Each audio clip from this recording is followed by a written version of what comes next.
Real estate ట్రాప్లో మాత్రం దయచేసి పడద్దు.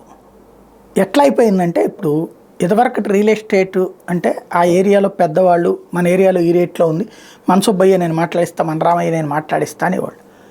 తర్వాత కాలంలో బ్రోకర్లు వచ్చారు, రియల్ ఎస్టేట్కి సంబంధించి కన్సల్టెన్సీ ఏజెన్సీలు వచ్చేసి ఇవి వచ్చాక ఏరియా రేట్లు పెంచాలో వీళ్ళు డిసైడ్ చేసేస్తున్నారు. ఇప్పుడు తాజాగా యూట్యూబ్లు ఇవన్నీ వచ్చేటప్పటికి ఒక విచిత్రమైన పాత్ర పోషిస్తున్నారు. ఫర్ ఎగ్జాంపుల్ ఉదాహరణకి నేను విజయవాడే చెప్తున్నా. గన్నవరం ఏరియాలో ఎప్పటి నుంచినో ఆ ఏరియా ఇంకా ఆ ఇంప్రూవ్మెంట్ అంతే ఉంది.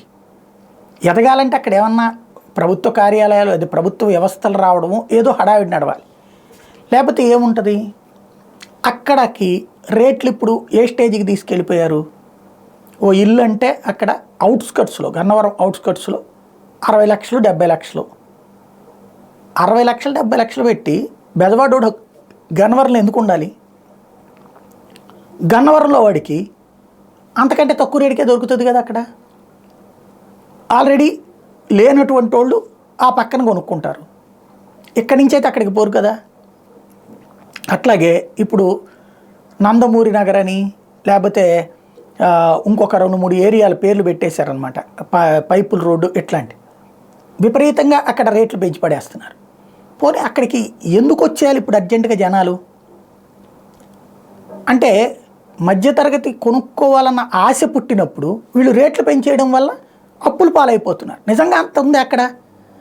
ఇప్పుడు నేను ఈ సిటీ కేబుల్లో పనిచేసిన 96 టైంలో నుంచి ఆంధ్రప్రభ కాలనీ, ఉడా కాలనీ ఇవన్నిటి మీద వార్తలు కవర్ చేస్తే అప్పుడు ఏది 96, ఇప్పుడు 2024 ఇప్పటికీ అక్కడ కొంతమంది వచ్చి ఉంటున్నారు అంతే. అట్లాంటిది ఎందుకని అకస్మాత్తుగా వచ్చేసేస్తారు లక్షల్లోకి? ఇప్పుడు ఇక్కడ రేట్లు పెరిగిపోయినాయి, అక్కడ రేట్లు పెరిగిపోయినాయి. ఏంటి అంటే అమ్మబోతే అడవి, కొనబోతే కొరివి. మనం అమ్ముదామంటే 30 లక్షలు 40 లక్షలకు మించి లేదంటారు, కొందామంటేనేమో 60 లక్షలు 70 లక్షలు అంటారు. అన్ని చోట్ల ఇదే. అరే మంచినీళ్ళు కనీసం ఇప్పుడు దాన్ని ఏమంటారు, వాటర్ సరఫరా కూడా ఉండదు. కృష్ణ నీళ్ళు కూడా ఉండని ప్రాంతాల్లో, బోరు వాటర్ మీద డిపెండ్ అయ్యే ప్రాంతాల్లో కూడా రాష్ట్రంలోని అనేక ప్రాంతాల్లో రేట్లు అడ్డగోలుగా పెంచేస్తున్నారు. ఏంటంటే ఇవాళ 10,000 రూపాయలు, అది సార్ మొన్న మీకు చెప్పిన రోజున 10,000 సార్, ఇప్పుడు 15,000 అయిపోయింది సార్, రేపు 25,000 అయిపోతుంది సార్, మీరు అర్జెంట్గా తీసుకుంటే మీ ఇష్టం, లేకపోతే ఏం లేదు.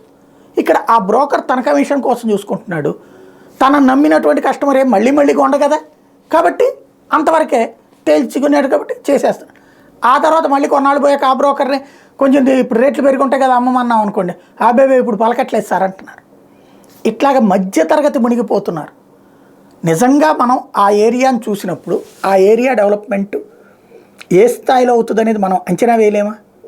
ఆలోచించుకుంటే బెటర్.